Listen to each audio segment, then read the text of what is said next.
Manav Yem'den merhabalar. Bugün Biga ilçesi Gümüşçay beldesinde Niyazi Akgün Bey'in koyun çiftliğine konuk olduk. Niyazi abimizle kısa bir süreden beri çalışıyoruz.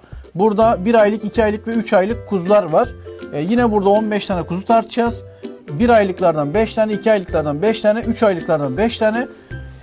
Aynı zamanda da nasıl beslenme yapıyoruz Niyazi abimize onları danışacağız ve sonra tartıma geçeceğiz. Niyazi abi sizi tanıyalım abi. Ben Gümüşçay'dan Niyazi Akgün. Tamam abi. Koyun işi yapıyoruz. İşte daha çok bıçağa çalışıyoruz. Kasaplık kuzu yetiştiriyoruz. İçlerinden beğendiklerimiz damızlık yapıyoruz. Tamam abi. Yani sadece küçük baş, büyük başla ilgilenmiyoruz. İlgilenmiyoruz. Tamam. Abi senede biz 2 yavru almaya mı çalışıyoruz? 2 senede 3 yavru almaya mı çalışıyoruz? Genelde 15 ayda 2 yavru alıyoruz. 15 ayda 2 yavru. Tamam. Aşağı yukarı o da 7,5 aylara falan Yani o öyle tekabül. 7,5 ayda. Yani yılda 2 kuzu denildiği gibi bir şeye geliyor. Mesela Ekim'de doğum yapan koyun tutuyor. Mayıs'ta, Haziran'da bir daha doğum yapıyor. Bir daha doğum yapmış oluyor. Bu şekilde döngüye girmiş oluyoruz. Burada efsane kuzu besi yemini kullanıyoruz. Evet, efsane kuzu yemine başladık. Tamam. Daha önce farklı firmalardan kullanıyorduk. Şurada kısa bir süredir efsane kuzuya başladık. Nasıl abi, bir değişim var mı? Sürüde memnuniyetle yiyor mu kuzular? Kuzuların yemesinde bir sıkıntı yok. Yemesi gayet iyi. Hatta şu an bak oluklar yeni şu anda şuraya yaptık. da fokus yapabiliriz zaten. Yoğun bir şekilde. Bir tarafı kapalı, yani kuzular gayet yemesi güzel. Bir problem yok. Bir problem yok. Evet. Burada otluk kısmında çayır kuru otu. Sadece çayır kuru otu. Daha önce yonca kullanıyorduk. Efsaneye başladığımızdan beri yoncayı kestik. Sadece çayır kuru otu kullanıyoruz. Herhangi bir eksikliğini yaşadınız mı? Yoncayı kestiğinizden dolayı herhangi bir sizde böyle bir huzursuz edecek bir tablo hiç ortaya çıktı mı? Yok, çıkmadı. Sadece yani ne oldu? İlk 1-2 günde yoncadan kuru ota alışma dönemleri biraz şey yaptılar. Pek sarmadılar otaya. Severek ama şu an problem yok yani. Zaten sabah akşam önlerine otu dolduruyoruz. O da bu saatlerde bitmiş oluyor yani. Bu saatlerde bitmiş oluyor. Ama hiç o da çok da değil yani. Burada aşağı yukarı 80 kuzu var. Günlük 1,5 balya falan.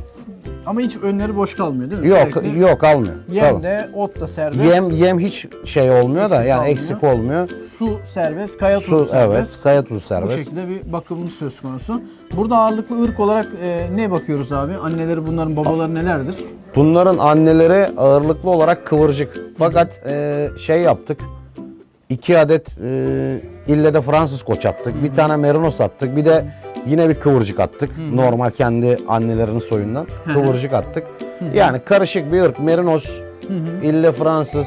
Anneleri tabii kıvırcık yani. Anneleri kuzular melez. Koçlarınız? Koçlar orijinal. Evet, bir Merinos, tanesi Bandırma harasından aldık. 2 tanesini ille Fransız çiftliğinden aldık. O şekilde. O şekilde koç saldık. Doğrudur abi. Anneleri nasıl bakıyoruz?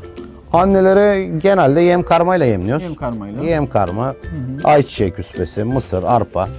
Elimizde olan yemleri kullanıyoruz yani. Silaj. Şu anda sağım yapıyor muyuz? Yok, sağımla uğraşmıyoruz. Kuzuları emiyor. Sadece kuzular emiyor. Sadece kuzular emiyor bu şekilde. O da sabah akşam hemen 1 saat annelerini emiyorlar, o kadar. Daha sonra yeniden kapatıyoruz. Tamam Niyazi abi. Niyazi abimizin bakım beslemesini bizlerle paylaştı. Şimdi tartıma geçelim. 15 tane kuzu seçeceğiz. Buyurun.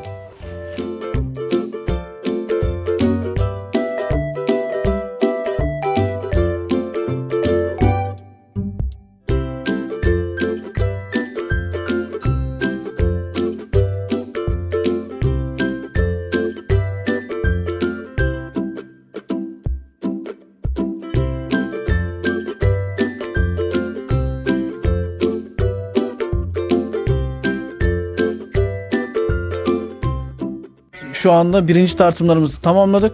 Ağırlıklı olarak merinos, kıvırcık ve ile de France şeklinde melezler söz konusu. Ağırlıklı anneler kıvırcık, babalarda merinos, kıvırcıklık ve ile de France'lar var. Bahsettiğimiz bundan 3 hafta önce koyunları ilk tartımlarını yapmıştık. Bugün ikinci tartımları yapmak üzere tekrardan burada buluşmuş olduk. Yanımızda Niyazi Akgün abimiz var. Çiftliğin sorumlusu Fehim Güden abimiz var. Aynı zamanda Niyazi abimizin biraderi Semih Akgün Bey de yardımcı oluyorlar koyun çiftliğine. Şimdi burada Niyazi abi Evet. en son 15 Ocak'ta bir tartım yapmıştık. Evet 15 Ocak'ta. Buradaki sürüde 25 Kasım 2019, 15 Kasım 2019, 15 Ekim 1 Kasım arası 2019'da doğanlar vardı. Bunları biz beşerli şekilde tartım yaptık. Toplam 15-16 tane kuzu tartmıştık. İkinci tartımları yapacağız. Dişilik erkeklik oranlarını belirtmiştik. Irklarını ayrı ayrı Irklarını da yazmıştık. yazdık, tabii. Tartımdan sonra ne kadar yem tüketimi oldu, kaç kilogram canlı ağırlık kazancı oldu, bunları ortak olarak tekrardan bir yorumlama yapmak isteyeceğiz. Bu 3 hafta içerisinde herhangi bir olumsuz durumla karşılaşıldı mı? Onu ben bir size sorsam. Yok, öyle bir olumsuz durumla karşılaşmadık. Yani hastalık, yem çarpması falan öyle bir problem yaşamadık. Herhangi bir sorun Yok, yaşamadık. Şu ana kadar abi toplamda herhalde 3 ile 4 ay oldu bir yem tüketimleri söz konusu hayvanların. Tabii 3 ay oldu. 3 3 aydır yem tüketimi yapıyorlar. 3 ay ile 4 ay arası yem tüketimi oluyor. Bu ana kadar da herhangi bir idrar taşı oluşumu, sidik zoru dediğimiz ürolitiyazis falan hiç karşılaşılmadı. Hiç karşılaşmadık. Gayet öyle bir iyi. sıkıntımız olmadı Allah'a şükür. Onun haricinde bir metabolik rahatsızlık büyük çaplı da herhalde karşılaşılmamış Yok, oldu. olmadı. Tamam, tartımlarımızı yapalım. Tekrardan ortalama canlı ağırlık ve yem tüketimlerini bir paylaşmış olalım sizlerle.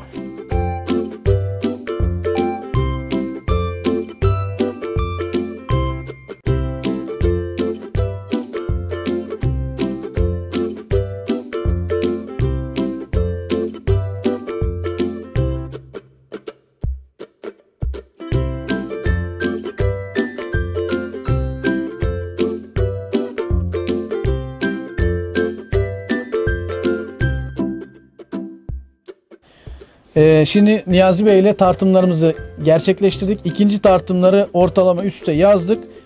İlk tartımla son tartım arası, yani ikinci tartımdan birinci tartım çıkarttığımız zaman ortalama farkları söyleyeceğim ben size. 13, 8, 6, 7, 12, 9, 9, 11, 10, 8, 11, 10, 9, 10, 12, 13. Toplamı 158 yapıyor. Bölü 16 hayvana böldüğümüz zaman 9,88, yani 10 kilograma yakın 21 gün içerisinde bir canlı ağırlık artışı söz konusu olmuş.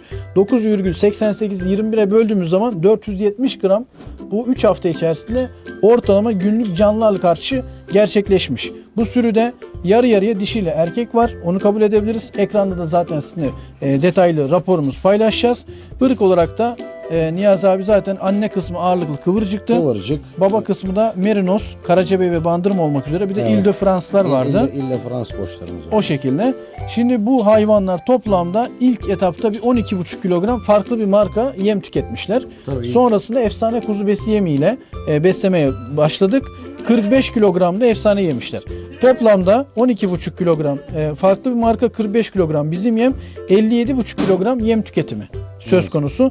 57,5 kilogram yem artı anne sütü artı ilk 30 gün farklı firmanın yemi varken yonca tavsiye edilmiş. Yonca kullandık. Biz çayır otunu, yani karamba, Evet. raygrass, onu tavsiye etmiştik.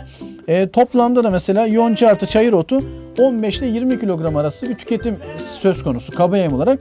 Yani toplamda 15-20 kilogram ot, 57,5 kilogram yem Evet. artı annelerini kaç gün emdiler mesela abi? Annelerini hala Halen emiyorlar. emiyor. Hiç kesilmedi. Sabah akşam salıyoruz. tabii. Evet. Bunlar da zaten en büyükleri içlerinde 110 günlük. Ortalama mesela büyük grupta %105 günlük.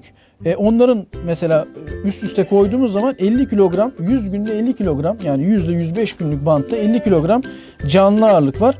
Yani biz bu hayvanlara günlük yarım kilogram kazanç sağlamış. Zaten burada da hesap yaptık. Tabii, 3 haftada 470 tabii. gram şeklinde, Aşağı 470 yukarı 500 gram. 500 gram şeklinde Günlük kilo almışlar. günlük kilo alınmış oldu. Bahsettiğimiz gibi abi sidik zoru hiçbir şekilde görülmedi. Ürolitiyazis dediğimiz.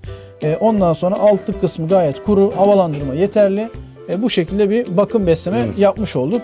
Burada yüksek katkılarından dolayı Fehim abimize de, Fehim Güden abimize teşekkür ediyoruz. Fehim Bey çok teşekkür ederiz. Kahya abimize, Niyazi Bey olsun, Semih Bey'e de çok teşekkür ediyoruz birader olarak. El birliğiyle bu çalışmamızı da burada bu şekilde görmüş olduk, tamamlamış olduk. besiciliğimizi yapıyoruz. Hı hı.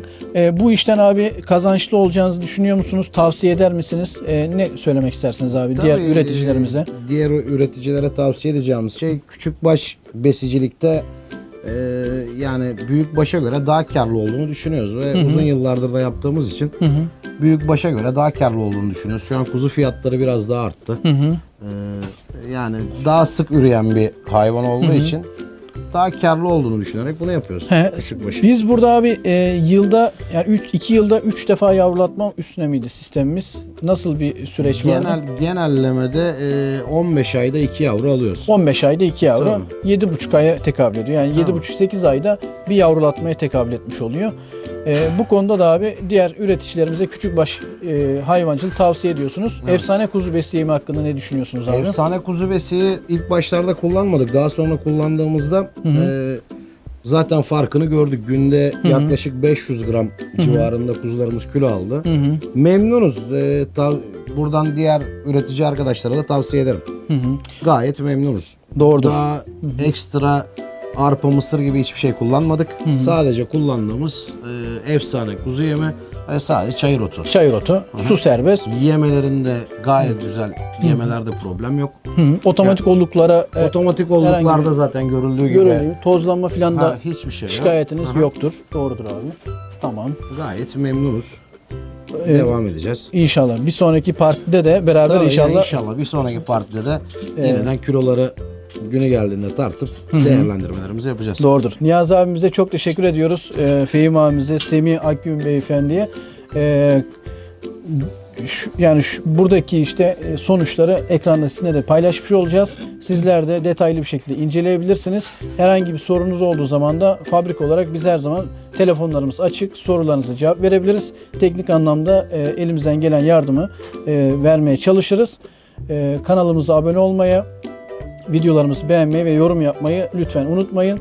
Bir sonraki tartımlarda ve röportajlarda görüşmek üzere. Şimdilik hoşçakalın. Furkan Bey ben Fehim Bey'e de mikrofonu uzatmak Tamam. istiyorum ama ya şimdi Fehim abi, abiciğim gel. lütfen ya gelir misin? Doğrudur.